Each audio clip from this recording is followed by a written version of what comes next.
में। ये वेदा movie India में 15 अगस्त को रिलीज हुई थी और अगर इस वेदा मूवी की बात करें तो इस मूवी को जॉन अब्राहम के करियर की अब तक की सबसे बड़ी मूवीज में से एक माना जा रहा है। वैसे मैंने इस मूवी को देख लिया है और मेरे हिसाब से ये मूवी सच में काफी बढ़िया है। तो इसीलिए चलिए इसी बात पे हम भी जल्दी से आज के इस वीडियो को स्टार्ट करते हैं और वेदा मूवी की पूरी स्टोरी का एक्सप्लेन करते हैं, ताकि जो भी लोग अब तक थिएटर्स में वेदा मूवी को नहीं देख पाए हैं वो सब अब घर बैठे इस मूवी की स्टोरी को जानकर एंजॉय कर सके। और अगर आप ऐसे कोई भी हमारे चैनल को पहली बार देख रहे हैं तो वो जल्दी से हमारे चैनल को सब्सक्राइब कर लें एंड सब्सक्राइब बटन के बगल के बेल आइकन को भी ऑल पर सेट कर लें। तो वेदा मूवी की स्टार्टिंग होते ही हम एक्ट्रेस शर्वरी को देखते हैं और अगर आपको याद ना हो तो ये वही एक्ट्रेस है जिन्हें आज से कुछ टाइम पहले हमने मुंजिया मूवी के अंदर देखा था और मुंजिया मूवी के अंदर इनका नाम बेला होता है। लेकिन हाँ, अगर बात करें वेदा मूवी की तो इस मूवी के अंदर इनका नाम वेदा ही होता है, यानी कि इस मूवी का जो नाम है वेदा वो इन्हीं के ऊपर रखा गया है। मूवी की स्टार्टिंग में हमें देखते हैं कि वेदा रात को कहीं पर भागकर जा रही होती है और इसी टाइम पर उसके पीछे बहुत सारे गुंडे पड़े होते हैं जो कि उसे जान से मारने की कोशिश कर रहे होते हैं। बट ये नजारा देखकर हमें कुछ भी समझ नहीं आता है और इसलिए कहानी आज से 6 महीना पास में जाती है। कहानी शुरू होती है आज से 6 महीने पहले राजस्थान के बाड़मेर जिले से, जहाँ पर हमें देखते हैं कि इसी बाड़मेर जिले के एक छोटे से गाँव में वेदा रहती है। हमें पता लगता है कि वेदा के गाँव और पूरे बाड़मेर डिस्ट्रिक्ट के अंदर कास्ट को लेकर बहुत ही ज्यादा डिस्क्रिमिनेशन होता है और अब क्योंकि वेदा भी एक दलित कास्ट से होती है इसीलिए वेदा के साथ भी काफी डिस्क्रिमिनेशन होता है। हम यहीं पर ही वेदा की फैमिली से मिलते हैं और हमें पता लगता है कि वेदा की फैमिली में उसके फादर, उसकी मदर, एक बड़ी बहन और एक सबसे बड़ा भाई भी है और वेदा, उसका बड़ा भाई और उसकी बड़ी बहन तीनों ही गाँव के कॉलेज में पढ़ते हैं और इसी कॉलेज में वेदा का सपना होता है कि वो आगे चलकर एक बॉक्सर बने, जिसके लिए वो कॉलेज में बॉक्सिंग की ट्रेनिंग करना चाहती है। लेकिन अब क्योंकि वेदा छोटी कास्ट से होती है इसीलिए वेदा को बॉक्सिंग करने से रोका जाता है। इसके साथ ही हमें ये भी पता लगता है कि वेदा जिस गाँव में रहती है उसी गाँव में प्रधान भी रहता है और वो प्रधान आसपास के 150 गाँव का प्रधान है। लेकिन उस प्रधान ने भी गाँव में नियम बना रखा है कि कोई भी बड़ी कास्ट वाला और छोटी कास्ट वाला आपस में मिल नहीं सकते और शादी नहीं कर सकते और इसी वजह से गाँव में काफी ज्यादा डिस्क्रिमिनेशन होता है। यहाँ वेदा के कॉलेज में हमें पता लगता है कि वेदा का जो बड़ा भाई है उसे अपनी क्लास की एक लड़की से प्यार हो गया है। लेकिन जब वेदा का भाई एक दलित कास्ट का होता है वहीं पर उसे जिससे प्यार होता है वो लड़की एक बड़ी कास्ट की होती है और फिर यही बात वेदा के फादर को पता चल जाती है कि वेदा का जो बड़ा भाई है वो किसी बड़ी कास्ट की लड़की से प्यार करता है एंड इसीलिए वेदा के फादर उसे मारते हैं और काफी समझाते हैं कि वो इन सब चीजों से अपना ध्यान हटा ले, वरना अगर गाँव में प्रधान को और बाकी लोगों को इस बारे में पता लगेगा तो सब लोग मिलकर उसे और पूरी फैमिली को मार देंगे। अब इसके बाद ही सीन शिफ्ट होता है और हम सीधा कश्मीर का सीन देखते हैं और हम यहाँ पर देखते हैं कि पाकिस्तान ऑक्यूपाइड कश्मीर के अंदर इंडियन आर्मी एक मिशन को ऑपरेट कर रही होती है और इस पूरे मिशन को लीड कर रहा होता है जॉन अब्राहम, जो कि इंडियन आर्मी के अंदर मेजर होता है। यहाँ पर हमें देखते हैं कि जॉन अब्राहम एक सीक्रेट कवर ऑफिसर बनकर एक टेररिस्ट को पकड़ने जाता है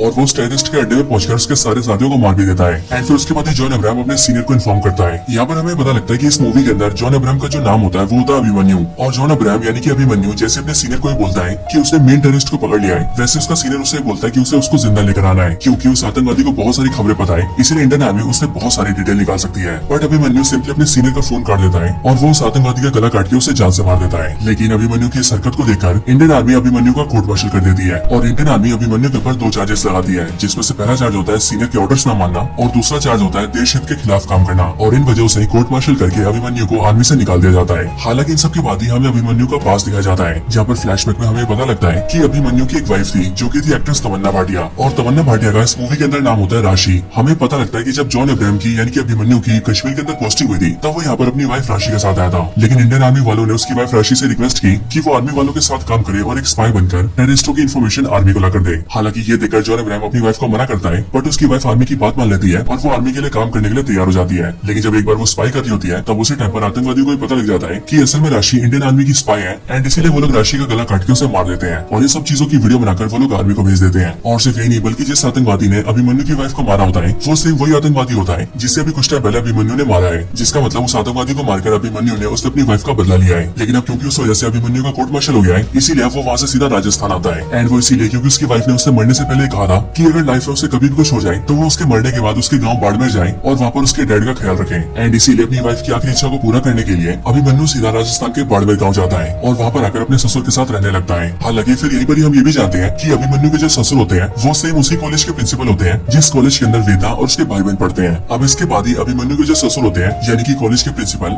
वो अभिमन्यु को सीधा गांव के प्रधान के पास लेकर आते हैं, यानी कि वही प्रधान जिसके बारे में मैंने आपको स्टार्टिंग में बताया था। हालांकि जब प्रिंसिपल साहब अभिमन्यु को प्रधान के पास लाते हैं तब हमें पता लगता है यहाँ पर हमें पता लगता है कि प्रधान का नाम होता है जितेंद्र प्रताप सिंह और ये और कोई नहीं बल्कि एक्टर अभिषेक बनर्जी होते हैं, यानी कि वही स्त्री 2 वाले जना। इधर प्रिंसिपल साहब अपने जमाई अभिमन्यु को प्रधान से मिलवाते हैं एंड वो उसके लिए एक जॉब की सिफारिश करते हैं और इसीलिए ये सुनकर जितेंद्र प्रताप सिंह यानी कि प्रधान अभिमन्यु को कॉलेज में असिस्टेंट पीटी टीचर रख लेता है एंड वो अभिमन्यु से कहता है कि वो उसकी वाइफ को अपनी छोटी बहन मानता था। अब इसके बाद अभिमन्यु जब अपनी जॉब को ज्वाइन करता है तब कॉलेज में आकर वो देखता है कि पूरे कॉलेज में बहुत ही ज्यादा डिस्क्रिमिनेशन हो रहा है और अब क्योंकि वो एक पीटी टीचर है इसलिए वो देखता है कि वेदा भी बॉक्सिंग सीखने आती है, लेकिन अब क्योंकि वो छोटी कास्ट से है इसीलिए बाकी लोगों से बाहर कर देते हैं एंड इसी कॉलेज में प्रधान का छोटा भाई भी होता है जो कि लिटरली वेदा पर हाथ में उठाता है और वो वेदा को सारे स्पोर्ट्स से दूर रहने के लिए कहता है। बट हाँ, यहाँ पर हम ये देखते हैं कि अभिमन्यु वेदा की थोड़ी बहुत केयरिंग करता है एंड वो उसे बाकी सारे स्टूडेंट्स के बराबर मानता है और इसीलिए वेदा भी प्रधान के छोटे भाई के ना चाहते हुए भी रोज ही बॉक्सिंग सीखने आती है। बट एक दिन ये सब देखकर प्रधान के छोटे भाई को बहुत गुस्सा आता है और इसीलिए वो प्लान करता है कि वो कल के दिन वेदा को सबक सिखाएगा। अब इसके बाद हम वेदा को देखते हैं जो कि अपने घर पे अपने फादर से बात करती है कि वो कॉलेज में बॉक्सिंग सीख रही है एंड इसीलिए उसे किट की जरूरत है जिसके लिए उसे 20,000 रुपए चाहिए। अब ये सुनकर वेदा के फादर उसे पैसे दे देते हैं जिसके बाद वेदा पैसे लेकर सीधा कॉलेज आ रही होती है। लेकिन हमें देखते हैं कि प्रधान का छोटा भाई अपने कई सारे दोस्तों के साथ मिलकर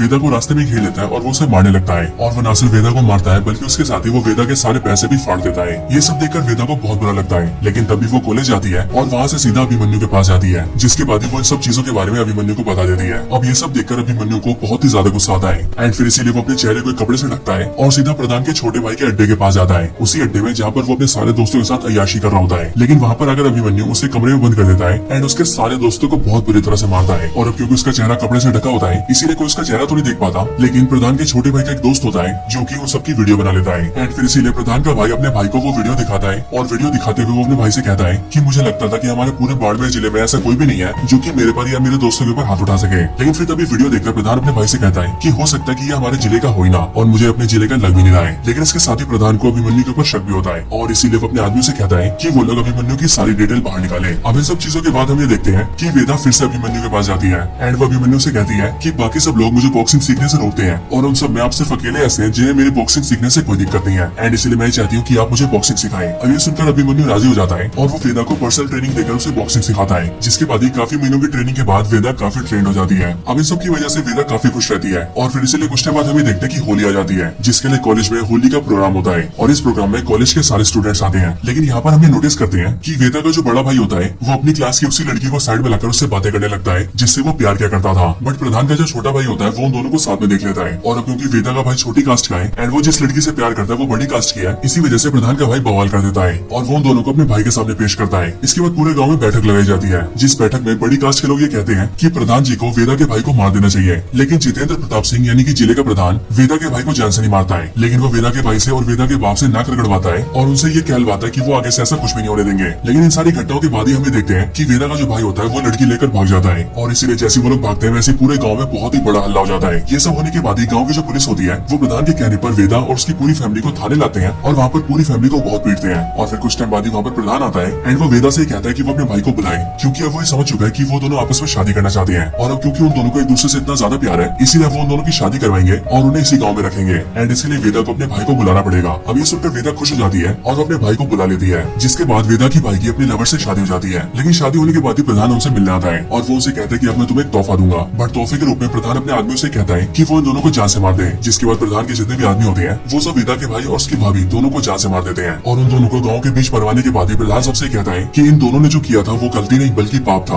और इसे अगर आगे से और भी कोई बड़े कास्ट की लड़की छोटे कास्ट के लड़के से शादी करेगी तो उस बड़ी कास्ट की लड़की को भी जान से मार दिया जाएगा। हालांकि उन दोनों को मारने के बाद भी प्रधान अपने आदमियों से कहता है कि वो उन दोनों की बहनों को भी पकड़े क्योंकि अब वो उन दोनों की बहनों को भी मारने वाला है। बट ये बात सुनकर वेदा और उसकी बहन वहाँ से भागने लगते हैं जिसके बाद एक गाँव की पुलिस प्रधान का भाई और उसके बाकी सारे आदमी उन दोनों को पकड़ने लगते हैं। इन सब के पीछे वेदा की जो बड़ी बहन होती है वो वेदा को वहाँ से भगा देती है और वो कहती है कि मैं सबका ध्यान भटकाती हूँ जिसमें जो भाग सकती है। जिसके बाद वेदा वहाँ से भाग जाती है और वेदा की बड़ी बहन प्रधान के भाई के हाथ लग जाती है जिसके बाद ही प्रधान का भाई और बाकी सारे आदमी मिलकर वेदा की बड़ी बहन को भी जिंदा जलाकर मार देते हैं। इधर वेदा भागते हुए सीधा जॉन अब्राहम के पास आती है यानी कि अभिमन्यु के पास और वो उसे सारी बात बताकर उससे हेल्प मांगती है। हालांकि जब वेदा जॉन अब्राहम के पास हेल्प मांगने आती है तब हम ये देखते हैं कि जॉन अब्राहम यानी कि अभिमन्यु वेदा को अपनी बाइक पर बैठाता है और उसे लेकर सीधा प्रधान के पास जाता है। जितेंद्र प्रताप सिंह यानी कि प्रधान के घर आने के बाद ही वो उससे बात करता है और अभिमन्यु प्रधान से कहता है कि आखिर वो लोग वेदा के पीछे क्यों पड़े हैं और अगर इसके भाई ने इंटरकास्ट मैरिज कर भी ली तो उन्हें मारा क्यों गया। पर ये सब सुनकर प्रधान उससे कहता है कि ये सारे वो नियम कानून है जिसे हमारे पुरखों ने बनाए हैं और इसीलिए ऐसी किसी भी गलती को कभी माफ नहीं किया जाएगा। अब इन सारी बातों के बाद ही हमें देखते हैं कि प्रधान के जो 2-3 आदमी होते हैं वो वेदा को पकड़ने की कोशिश करते हैं लेकिन जॉन अब्राहम सिंपली उन सबको पीट देता है। ये देखकर जो प्रधान होता है वो जॉन अब्राहम को मौका देता है और वो उससे कहता है कि तू मेरे सामने बहुत कमजोर है और इसलिए अगर तुझे इस लड़की को बचाने का शौक है तो खूब बचा एंड मैं इसके लिए तुझे थोड़ा सा टाइम भी दे रहा हूँ। इसे जहाँ लेकर जा सकता है वहाँ चला जा लेकिन कुछ टाइम बाद ही तो ये देखेगा कि मैं तुझे और इस लड़की को दोनों को पकड़ लूंगा और दोनों को मार दूंगा। इसके बाद ही जॉन अब्राहम वेदा को लेकर वहाँ से निकल जाता है और फिर वो दोनों सिंपली एक एम्बुलेंस की बस लेते हैं और उसे लेकर वहाँ से जाने लगते हैं। अब जॉन अब्राहम का ये प्लान होता है कि वो वेदा को यहाँ से लेकर जाएगा और कहीं दूर ले जाकर वेदा को उसके किसी रिश्तेदार के यहाँ छोड़ देगा। लेकिन यहाँ पर जॉन अब्राहम जैसी वैन चलाकर थोड़ा सा आगे जाता है वैसे 2 मिनट बाद ही गाँव की पूरी पुलिस फोर्स प्रधान का भाई उसके सारे दोस्त और प्रधान के सारे आदमी उनके पीछे पड़ जाते हैं और वो उन्हें पकड़ने के लिए उनकी गाड़ी पर अटैक करने लगते हैं और इसीलिए यहाँ पर एक बहुत ही बेहतरीन फाइट सीन आता है जिस फाइट सीन के अंदर जॉन अब्राहम उन सबको बहुत बुरी तरह से बीट कर चुका है। अब इन सबसे बचते बचाते हुए जॉन अब्राहम यानी कि अभिमन्यु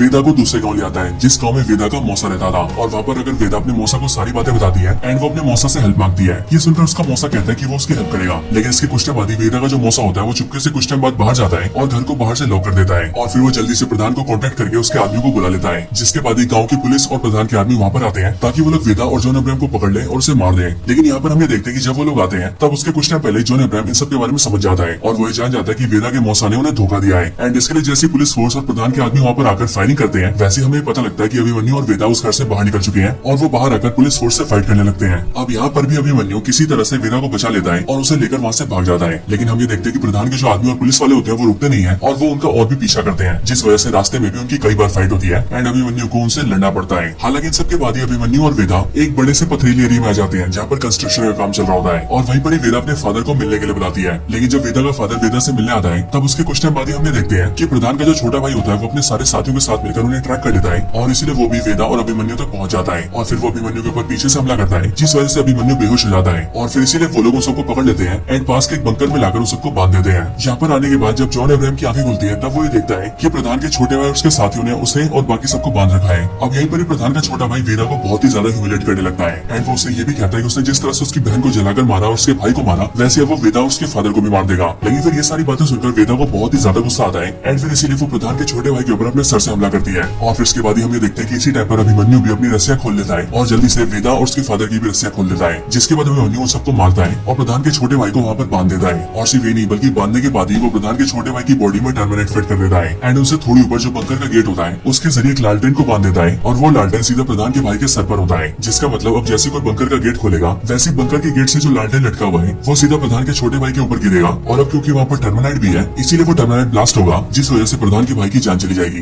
अब इन सबके बाद ही अभिमन्यु वेदा और वेदा के फादर वहाँ से निकल जाते हैं और वो प्रधान के छोटे भाई की गाड़ी को लेकर सीधा वहाँ से कोर्ट जाने लगते हैं और वो इसीलिए क्योंकि वेदा अभिमन्यु से ये कहती है कि अब वो लोग सीधा कोर्ट जाएंगे और वहाँ पर इन सबकी अपील डालेंगे। और अब क्योंकि इंडिया के अंदर छोटे कास्ट के लोग के लिए स्पेशल एक्ट है इसीलिए उसका इस्तेमाल करके वो लोग जजेस से जजमेंट करवा लेंगे, जिसके बाद शायद से ये सब कुछ रुक सकता है। और अब फिर ये सब सोचकर वो लोग सीधा राजस्थान के हाई कोर्ट के लिए निकल जाते हैं। इधर दूसरी तरफ प्रधान अपने सारे आदमियों के साथ मिलकर सीधा उसी बंकर के पास आता है जहाँ पर उसका छोटा भाई कैद होता है और वो इसीलिए क्योंकि प्रधान के छोटे भाई ने जब वेदा को पकड़ा था तब उसी टाइम पर उसने बड़े भाई को इन्फॉर्म कर दिया था। यहाँ पर आकर प्रधान अपने छोटे भाई को फोन करता है बट उसका भाई फोन नहीं उठाता क्योंकि आज ऑफकोर्स वो बना हुआ है। लेकिन तभी वो लोग ये सोचते हैं कि वो लोग पास के बंकर में होंगे एंड फिर इसीलिए वो लोग जैसे वहाँ जाने के लिए वहाँ का दरवाजा खोलते हैं वैसे दरवाजे खोलते ही लालटेन सीधा प्रधान के छोटे भाई पर गिरता है, जिस वजह से टर्मिनेट में आग लग जाती है एंड फिर इसीलिए वहाँ पर एक बहुत ही बड़ा धमाका होता है, जिस धमाके की वजह से प्रधान का भाई खत्म हो जाता है। प्रधान के भाई के मरने के बाद ही प्रधान को पता लगता है कि उसके भाई की मौत हो चुकी है और अब क्योंकि प्रधान के भाई के मरने का रीजन वेदा और अभिमन्यु थे इसीलिए उसे उन दोनों के ऊपर बहुत ही ज्यादा गुस्सा आता है एंड वो ये ठान लेता है कि वो उन दोनों को जान से मार कर ही रहेगा। इसके बाद ही प्रधान के कुछ आदमी वेदा और अभिमन्यु को ट्रैक कर लेते हैं एंड उन्हें पता लग जाता है कि वो दोनों कोर्ट की तरफ जा रहे हैं और फिर इसके लिए प्रधान अपने सारे आदमियों को लेता है और वो उन दोनों को मारने के लिए सीधा राजस्थान के हाई कोर्ट तक पहुंचता है। प्रधान जैसी कोर्ट पहुंचता है वैसे वो देखता है कि अभिमन्यु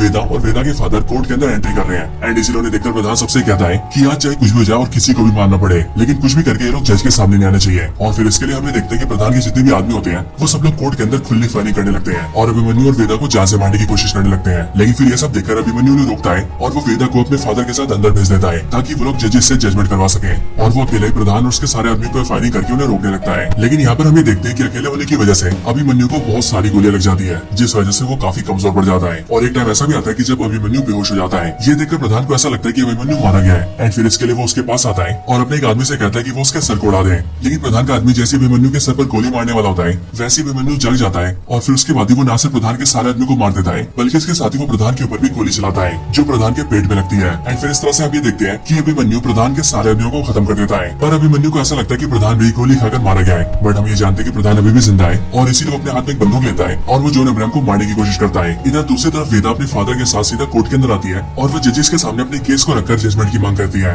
बट यहाँ पर हम ये देखते हैं कि बाहर जो भी गोलीबारी हो रही होती है वो सबको सुनकर जजेस लोग भी डर चुके होते हैं और इसीलिए वो लोग भी टेबल के नीचे छुपे होते हैं। लेकिन यहाँ पर जब वेदा अपने बारे में सब कुछ बताती है तभी इनमें से एक लेडी जज होती है जो कि वेदा के सामने आती है एंड वो वेदा के केस में जजमेंट करने की बात करती है। इसी टाइम पर बाहर हम ये देखते हैं कि अभिमन्यु किसी तरह से प्रधान का सामना करता है और वो प्रधान के मुंह पे गोली चला के उसे जान से मार देता है। और फिर इसी टाइम पर हम ये भी देखते हैं कि जज भी वेदा के केस में जजमेंट सुनाती है एंड उसके पूरे गाँव और जिले में जो भी डिस्क्रिमिनेशन हो रहा है उन सबको रोक लगाती है और अब तक जिन भी लोगों ने गलत काम किया है उन सब पर कार्रवाई करती है। और फिर इन सबके साथ ही ये मूवी खत्म हो जाती है एंड मूवी के खत्म होने के साथ ही हमें ये भी बताया जाता है कि वेदा मूवी के अंदर हमें जो स्टोरी दिखाई गई है वो बेसिकली रियल स्टोरीज के ऊपर बेस्ड है, क्योंकि आज से सालों पहले साल 2007 और साल 2011 के अंदर ऐसा कुछ हो चुका है। लेकिन हाँ दोस्तों, इस मूवी के एंडिंग के साथ हम ये भी देखते हैं कि मूवी के अंत में जॉन अब्राहम की भी मौत हो जाती है, जिसका मतलब अभिमन्यु वेदा को बचाने में खुद को कुर्बान कर देता है एंड फिर इस मूवी का दी एंड हो जाता है। सो दोस्तों, ये थी वीडियो जॉन अब्राहम की वेदा मूवी के ऊपर। वैसे आपको ये वीडियो कैसी लगी ये आप मुझे कमेंट्स के अंदर जरूर बताना, और आप सभी मुझे कमेंट्स में ये भी जरूर बताना कि आपको मूवी की स्टोरी कैसी लगी। अगर आपको वीडियो या फिर मूवी की स्टोरी पसंद आई